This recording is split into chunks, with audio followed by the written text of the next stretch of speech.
The airport was bustling with travelers rushing to their destinations, oblivious to the silent war being waged in the shadows. Among them, a man walked cautiously, his baseball cap pulled low, his eyes scanning his surroundings with the paranoia of a hunted animal.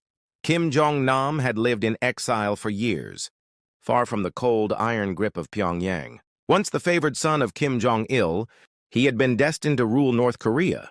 But a single mistake, an attempt to visit Tokyo Disneyland on a fake passport, had cost him everything. His father had turned away from him, and his younger half-brother, Kim Jong-un, had seized the throne. Despite the distance, Jong-nam knew one thing.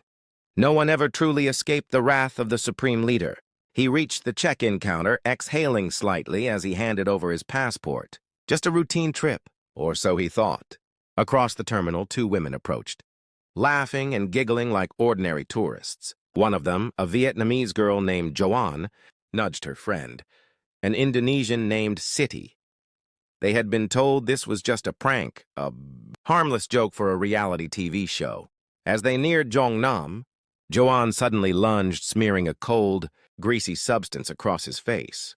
Siti followed suit, pressing her palms against his cheeks before dashing away, both giggling nervously.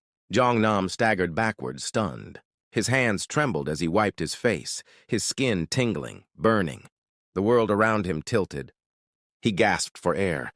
"Help! Help me!" he muttered, stumbling toward the nearest airport staff member. "I think I've been poisoned." The words barely left his lips before his legs buckled. Security rushed forward, trying to make sense of the situation. But within minutes, his body convulsed. His breaths came in sharp, ragged gasps, and then stillness. Across the world, in a dimly lit office in Pyongyang, a single message arrived on Kim Jong-un's desk. "It is done." The supreme leader leaned back in his chair, his face emotionless.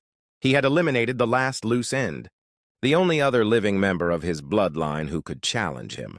There would be no rival, no threat, only the iron rule of the man who would forever be known as the great successor.